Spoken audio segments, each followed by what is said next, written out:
kutoka dhambini ambako tulikuwepo huko zamani. Kabla ya kumjua yeye alituokoa. Si kwa kadiri ya matendo yetu sisi, sio kwa sababu tulifanya vizuri ndio akatuokoa, bali kwa kadiri ya makusudi yake yeye na neema yake. Kwa sababu ya makusudi yake yeye na neema yake. Neema hiyo tulipewa katika Kristo Yesu tangu milele. Tulipewa neema hiyo katika Kristo Yesu milele na milele, tangu milele. Yesu alipojitoa kufa kwa ajili ya mwanadamu, kumkomboa mwanadamu, ndipo neema ilianza na ndipo neema tulipopata. Yesu hakuja duniani kufa kwa sababu tumefanya matendo mazuri. Alikuja tukiwa hatumpendi, alikuja tukiwa wenye dhambi, na akafa ili sisi tuokolewe kutoka kwenye dhambi. Na baada ya wokovu huu ametuita sasa kutoka gizani ili tushiriki mwito mkuu wa Yesu Kristo. Akasema pendane, akasema anatupenda na sasa tupendane. Akasema tuwe na umoja kama Baba yetu alivyo na umoja na yeye. Akasema kaeni ndani yangu nami nikae ndani yenu. Kama vile tawi lisivyoweza kuzaa likiwa haliko ndani ya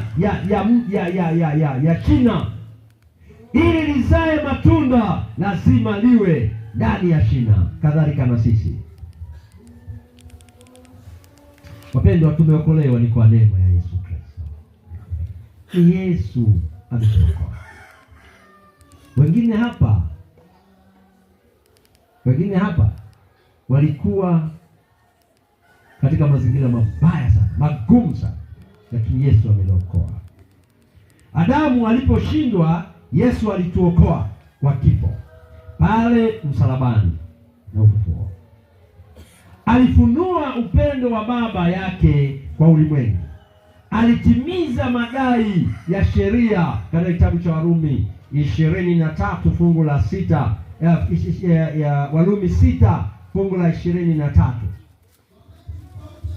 Anasema mshahara wa dhambi ni nini? Ni mauti. Kumbe ukitenda dhambi, thawabu ya dhambi ni mauti, ni kifo. Kifo cha milele. Yaani maana yake kupotea milele au kuangamia milele. Dhambi ni mauti. Unapotenda dhambi, adhabu yake ni mauti. Dhambi yoyote unayotenda, wapendwa, mshahara wake ni mauti. Mauti ya milele au kupotea milele, kukosa uzima wa milele. Dhambi yoyote unayoifanya itakukosesha uzima wa milele. Acha dhambi, ungama dhambi zako ili upate uzima wa milele.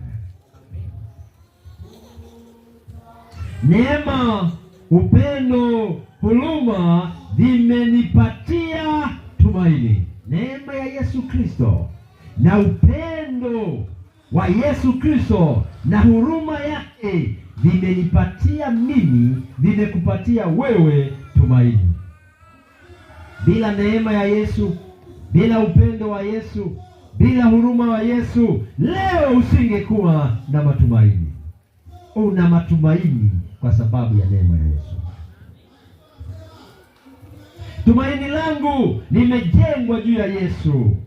Kifo cha kudhalilishwa na mateso makali vimeleta tumaini. Kuna tumaini ndani ya Yesu. Liko tumaini katika Kristo Yesu. Liko tumaini ng'ambo ya kaburi. Liko tumaini baada ya haya maisha ya hapa duniani. Liko tumaini.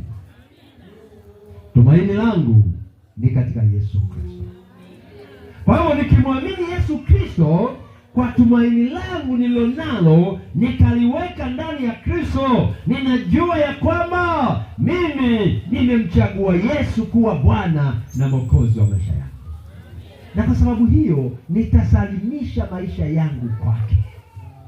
Yeye ni mwaminifu na wa haki, hata atatuondolea, atatusamehe dhambi zetu. Ndio maana akasema ungameni dhambi zenu ninyi kwa ninyi. Anatoa mwito katika kitabu cha Isaya na katika kitabu cha Mathayo 24, sio 24, Mathayo 11, anatoa mwito wa pekee. Njooni kwangu ninyi nyote msumbukao na wenye kulemewa na mizigo, nami nitawapumzisha. Mizigo ni ipi? Mizigo ya dhambi.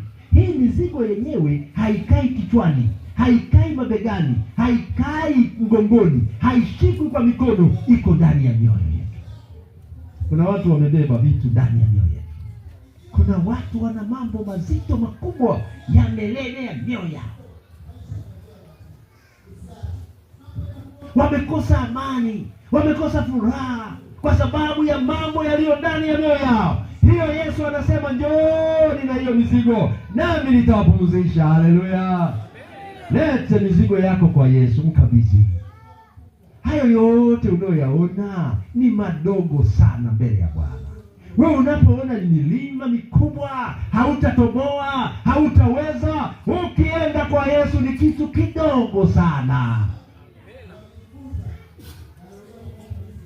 Usiogope, mpelekee Yesu.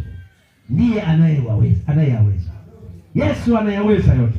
Katika kitabu cha Wafilipi anasema, nayaweza mambo yote katika yeye anitiaye nguvu. Anayekutia nguvu ya kushinda haya yote ni Yesu Kristo. Maana katika kitabu cha Kumbukumbu 8:18 anasema, uwezo wa nguvu uko mikononi mwake, naye humpa kila mmoja uwezo. Kwa hiyo ili tushinde tunahitaji uwezo kutoka kwa Yesu.